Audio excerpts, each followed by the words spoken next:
I do think it's somewhat of a cruel joke on me that being probably the shortest person in the whole of Switzerland, I'm sitting next to the tallest person, one of the tallest here today. Mr. President, welcome to St. Gallen.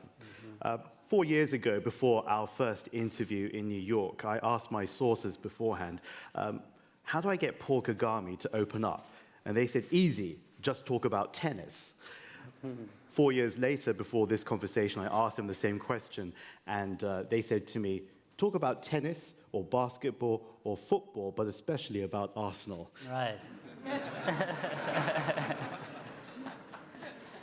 Unfortunately, I don't know much about your favorite football team, but I would love to hear more, and we would all love to hear more about your vision on big ideas, small world.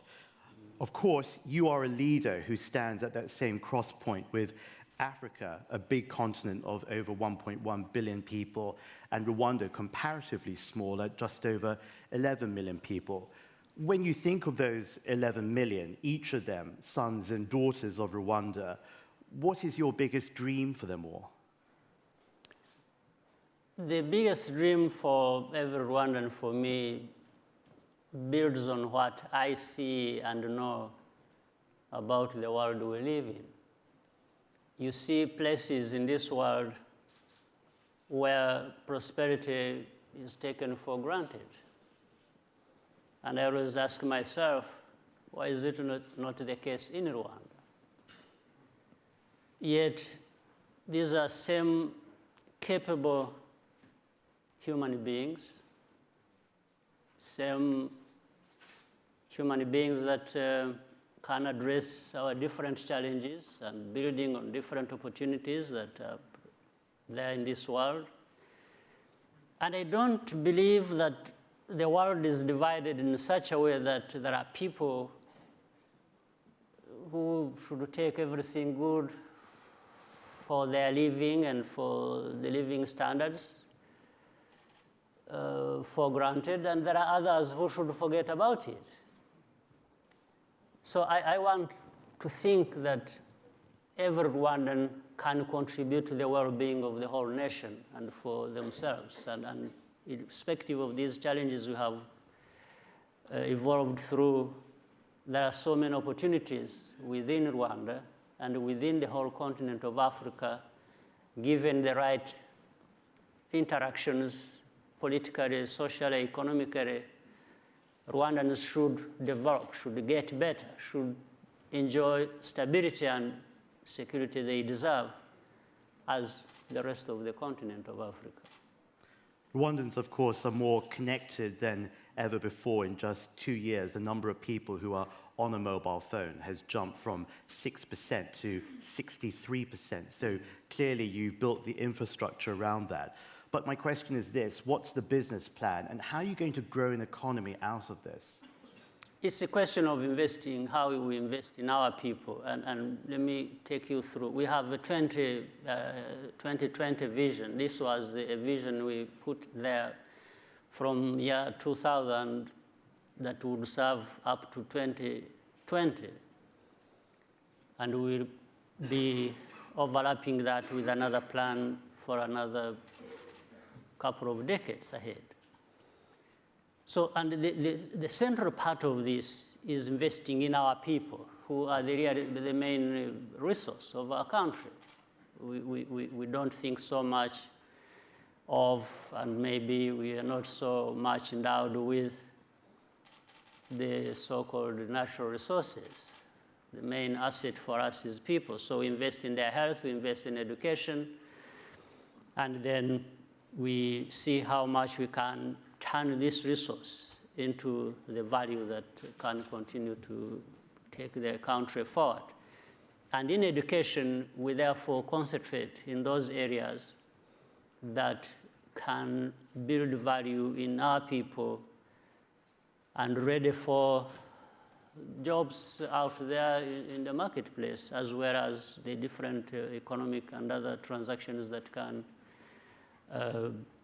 drive the economy and the continued growth and development of our country. So investments in infrastructure, in technology, in information and communication technologies. These are part, or if you will, a big part of the investments we make for the country to move forward based on knowledge and information, how it can be used and shared for different things that we intend to do.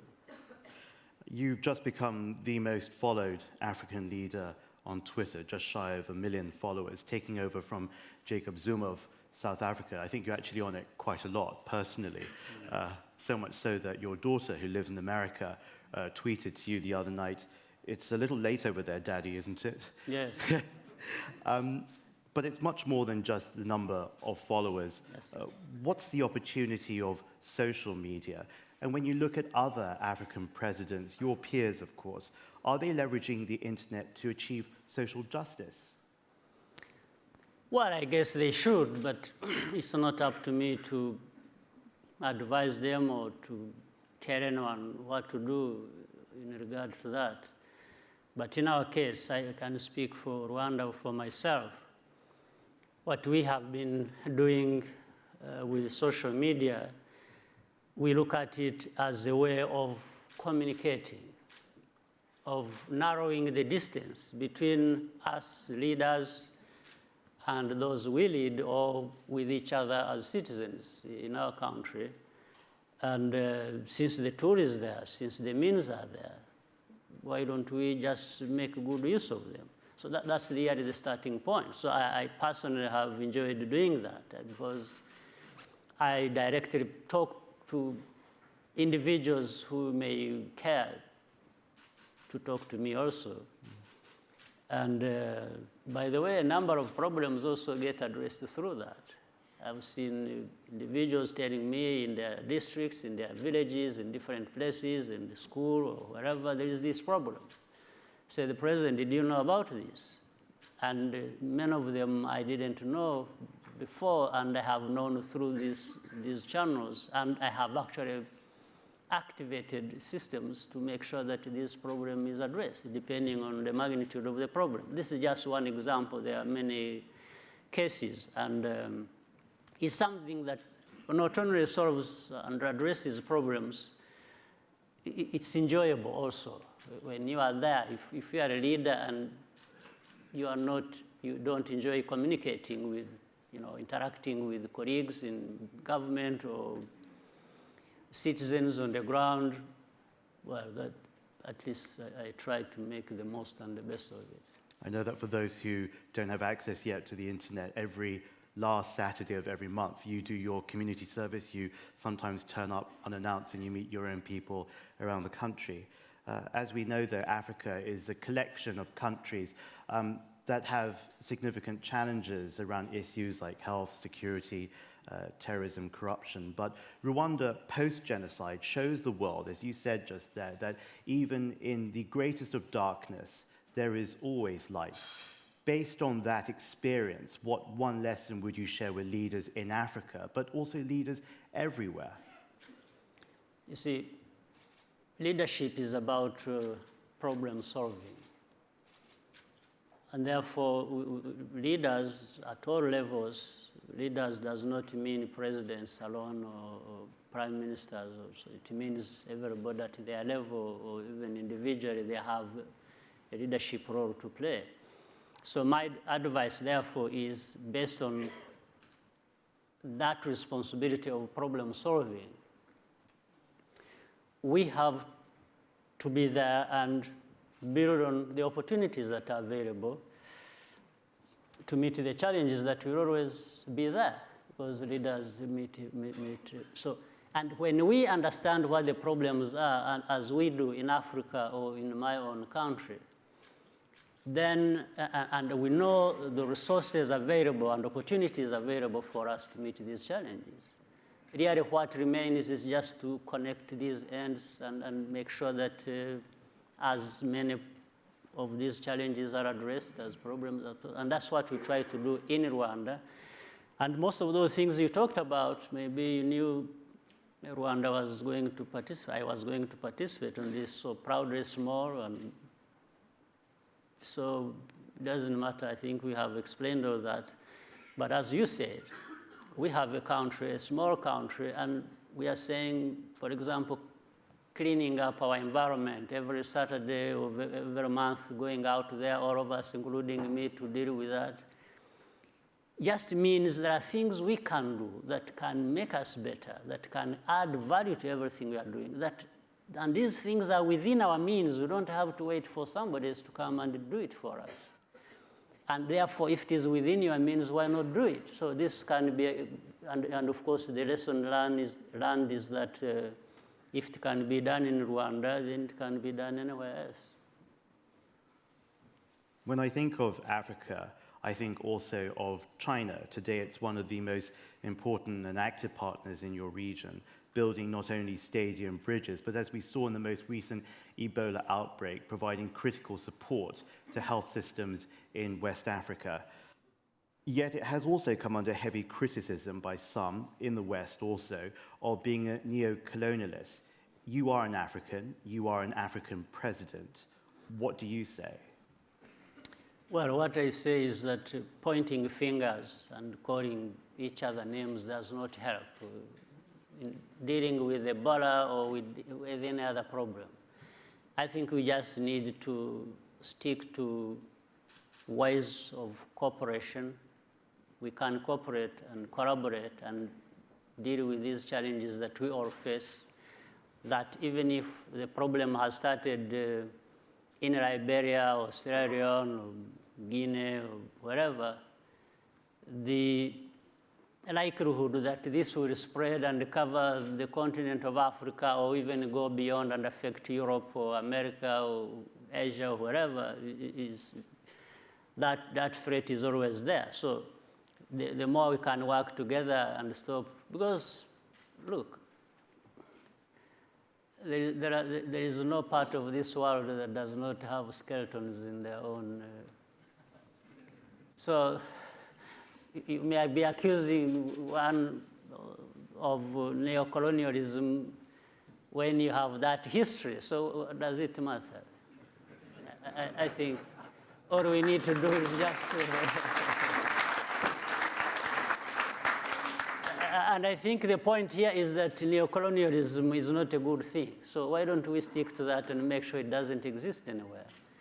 And then Africa, please, I always want to inform my African colleagues, leaders, and brothers and sisters. I think Africa needs to work together faster and more effectively and get ourselves out of this position where we are victims of one thing or another the next day, and the people have to, exercise their generosity and sympathy over us and fight over us. And, I think we need to be participants in this, world and raise ourselves to the standard where we don't have to be referred to as neocolonialists, but I think we can be to the level where we can develop our continent and our own countries and really stop being, the kind of victims that will always benefit from the generosity of others. Well, despite the billions it's given over decades, China insists that it's not an aid donor. It insists that it is a development partner, that it's a win-win partnership. Is this simply a choice of words, or is China's money somehow different to money that's received from, say, OECD governments? You see, money from China or from anywhere, for this money to be helpful, it's more in practice than in name. Because we have seen, until this day,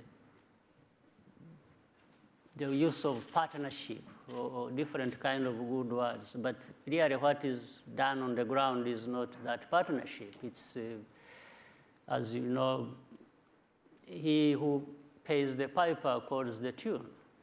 So if I give you my money, then I follow the money and dictate to you what you must do. I mean, this is in broad daylight done and seen. So I think, again, China as a rising power, and this is why I was talking of cooperation. I think people need to work together, and if China is rising today, it's because of what it has been able to do and has achieved a certain status and strength and power. And anyway, it is not going to stop, or it is not going to be stopped.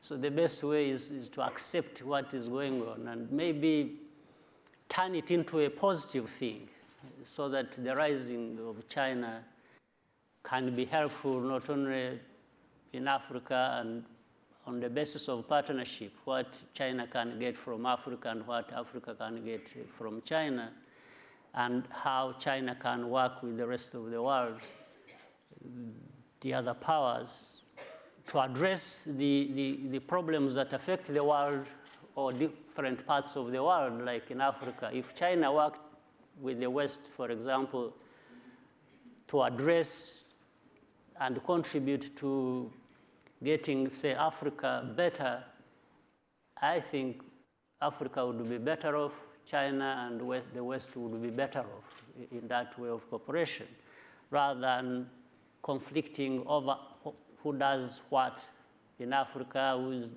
better to doing it, and so on and so forth. So cooperation between China and Africa is very healthy, it's good. It's good for Africa, it's good for China. So it's the quality of that partnership and working together that people need to concentrate on looking at and make sure it works well for everyone. I would like to stay with a similar thought, but to take it much more widely. You've hinted at the pragmatism, because you've said for a while now that aid is political. That's the reality. In your mind, what's the best case example of political aid, so to speak, but one that's also been very strong and effective? Well, political aid is there, but one that is good and effective, I don't know. At least I know one that is less effective than good, but some good comes out of it. We've seen examples, you know, there are many cases. Let me say, even with Rwanda, we have had arguments, for example. We are carrying out different programs. We receive support, aid, and in fact, initially it was put into its budget support. Budget support, for example, gives the feeling that, one, this is something predictable, this is something you can plan for, and with execution, you are able to measure the results and so on and so forth. Now, everyone seems to practically say, this is a good thing. But a few months later, somebody says, no, we don't like this thing. I think we would rather channel our money somewhere else, or through other ways. And then you ask and say, but this way of channeling aid money has been effective, whether it is addressing health problems, education, agriculture, infrastructure, and so on and so forth. He said, this is measurable. You can see if money was put in the wrong place, you're also able to know that, no, something did not happen because of it. So why would somebody say, I don't want to go this way, I would rather try something else that is actually not going to give results? We have seen that ourselves in our own country, which means, therefore, that somebody is dictating what should happen that actually doesn't give as good results as should have realized for another reason. And that reason is always political. So that's why in our case, we have always insisted and said, look, if you give us for every dollar that has come to Rwanda, we want to be held accountable for it. Has it gone where it needed to go, and has it given us the results we wanted? We can work together to measure that. But beyond that, what else are you really looking for? If you want to look at Rwandans and tell them, you know, this is how you should be, these are the leaders you should be having, this is how you should be, then that's a different place. That's a different issue.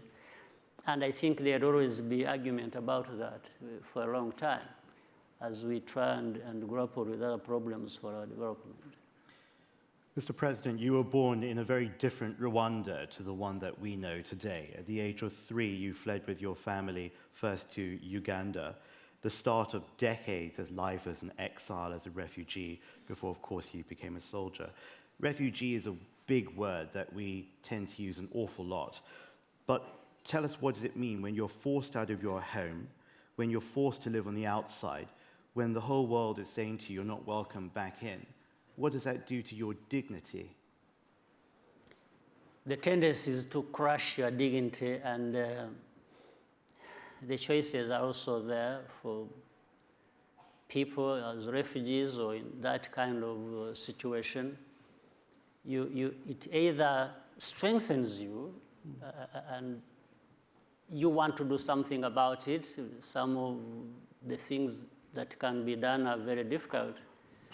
Or you just give up and get crushed by the situation. So in our case, some of us are very lucky, I think, in a way also, that we chose not to be crushed by this situation. And of course, initially lucky in a sense that for me to grow up in a refugee or as a refugee in a refugee camp for over 25 years. I grew up in Uganda in a refugee camp. Refugee camp in the first years, many years. My family, you know, lining up for the ration to survive on every day. And going to school and studying under a tree, and we had no exercise books used to write on our thighs with dry grass. And so that means, you see, we didn't have to even wash so that our thighs remained dry and you can write on, and for the teacher to be able to read, and so on and so forth. For many years, and then maybe having one meal a day, which you would line up for. And so this can crush many people, and it really does. So for surviving that, you are lucky, and we are lucky to survive that. But since we were not crushed physically, we were able to also mentally build the capacity to fight back, to push back on these conditions, and say we can't accept this, we are refugees, and this is 25 years.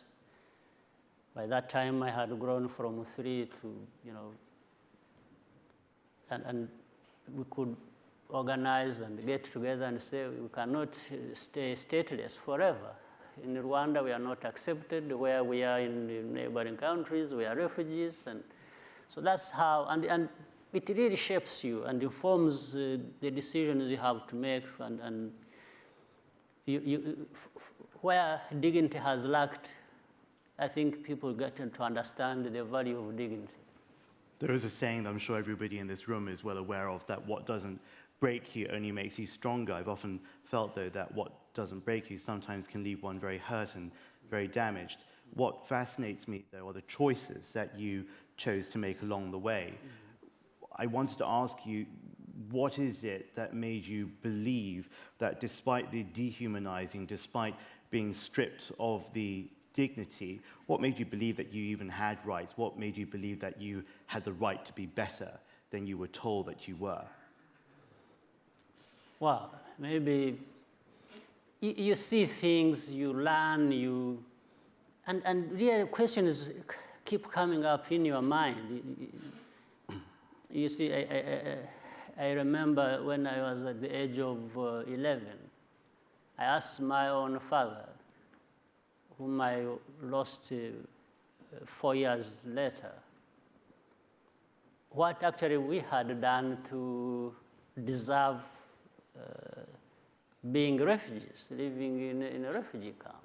I was asking my father, what did you do? What did you do that we are here? And my father was, having difficulty, to explain to me, to understand why we were there. So he, anyway, went into the whole politics of our country and so on and so forth. But the actual fact is that my father had done nothing to, but so was the case with many other refugees, or if not all of them. So through that, you come to say, no, this is not, why should others be all right? Where we were as refugees, the citizens of those countries, they are proudly citizens of those countries. And you can't be proudly a refugee, So you can't be proud of being a refugee. So that, that was bringing, the point home to everyone that we don't need to be there. This is not our place. So what can we do to do that? And we therefore thought we had the right, and therefore, for lack of the rights for many years, I think it was not the right and for you to realize your dignity alone, you understand that somebody else also should not be put in such a place other than yourself. I would like to offer you a word, and just in just one line, could you tell us what first comes to your mind? The word would be freedom. What does it mean to you? Oh, freedom. Freedom means choices, means happiness, means realizing and the satisfaction you want in your life. Well, I ask you about freedom because today is 70 years to the day since the end of the Second World War in Europe. In your lifetime, what are the most significant shifts in the global order that you've seen? Well, there have been shifts back and forth. It's a mixed bag. But I think in the world there is leveling, there is a level field. Everyone can have the opportunity to realize what they want equally across the globe, and the globe has shrunk, and that's why they call it a global village. I think that leveling of availability of opportunity to everyone is something that has the comparison between big and small has continued to disappear. Rwanda is a country of 1,000 hills, and we've counted St. Gallen has just 2 hills. It's no coincidence that you've accepted our invitation to be here today at this university. From Turkey to Egypt, global youth are demanding a greater say and a greater engagement.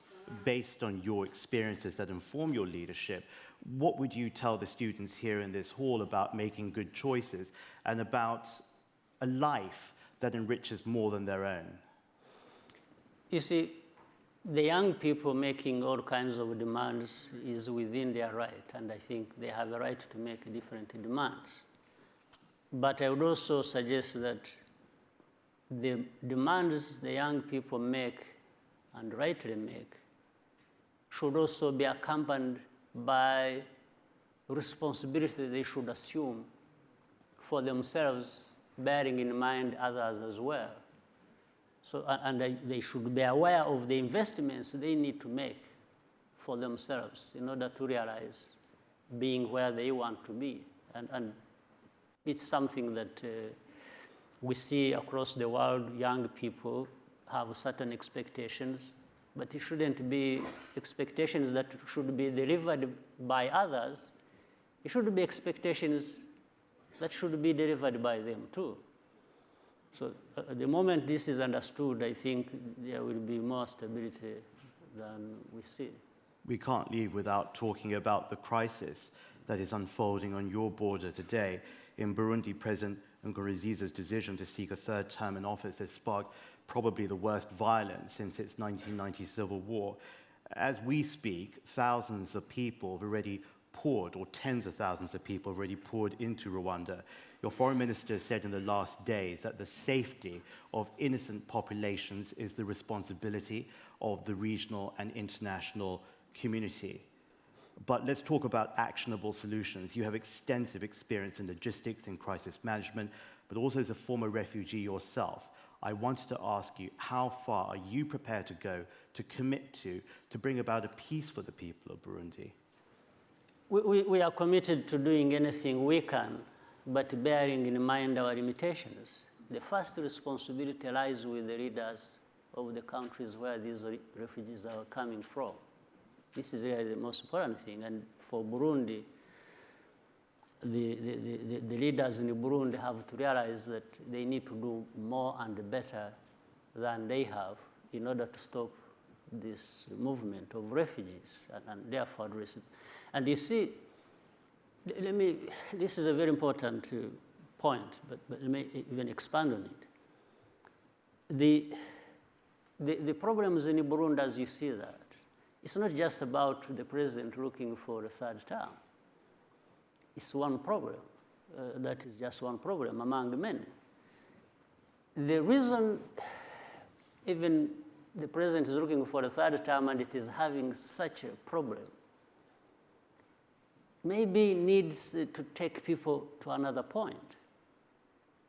If your own citizens are telling you we don't want you to do this or to lead us, it's because maybe they are saying you're not delivering much to us. So how do you say I'm staying anyway whether you want me or not? This is a really big, it's a serious problem. Whether it was the first, maybe they should have even done that in the first term, even the second. Now it is the third. But third, not delivering means such problems as we are seeing today. So for us, we will welcome the refugees. We will do the best we can, working together with UNHCR, the United Nations body that looks after refugees, with countries and the region. We have tried to organize, how to take care of the refugees as well and as much as we can.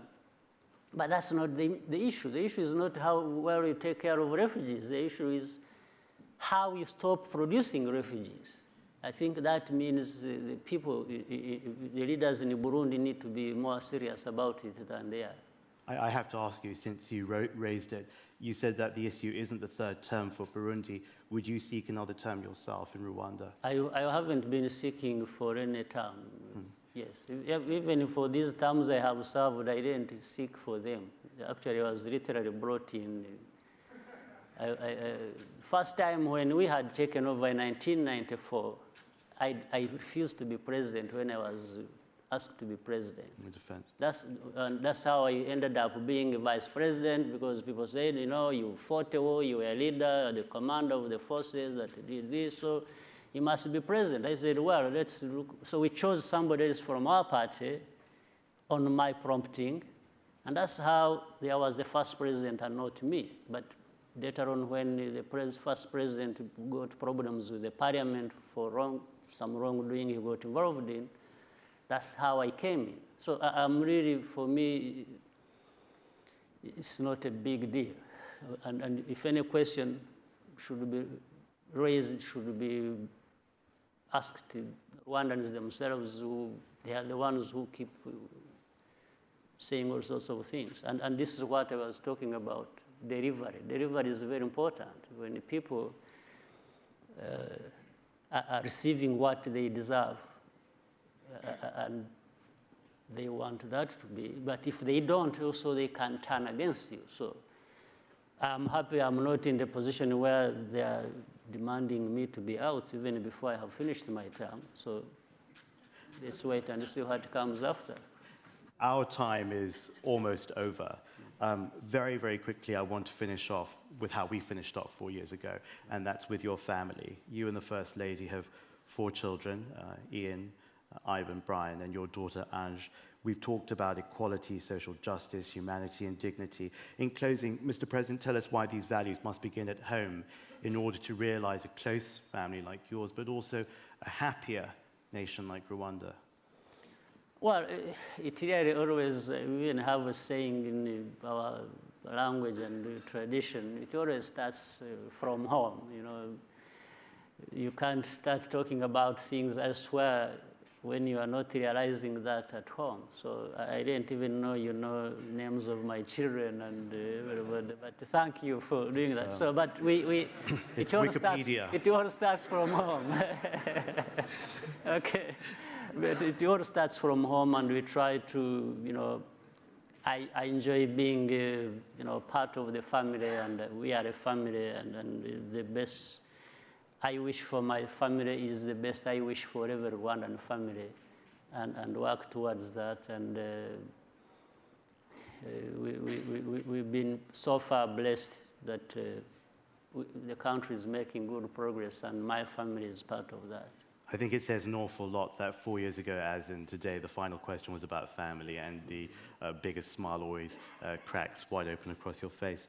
I went onto your Twitter a couple of days ago, and you wrote something that I think I'd like to leave everybody with. You tweeted, "Rwanda's transformation is about everyone having a stake, and delivering and believing in change is up to us." We always wish that for you. President Kagame, thank you for speaking to us. Thank you. I appreciate it.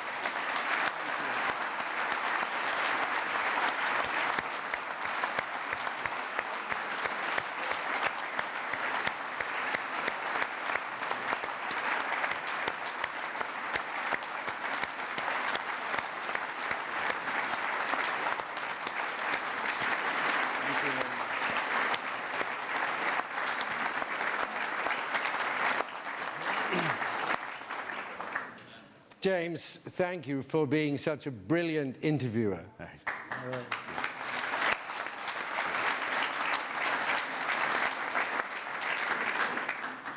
President Kagame, may I say again, thank you for being so open, so honest, and so personal in answering the questions.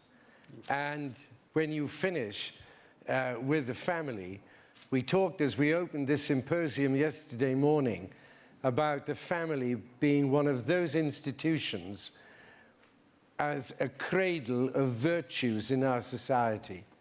And therefore, we really would want to endorse what you said. You're an extremely busy man. You have so many demands on your time. We are hugely honored that you've taken time to come to St. Gallen, and you've really served the symposium in a remarkable way. Thank you very much indeed. Thank you so much. That was a terrific interview. Thank you so much. As always. As well. Thank you.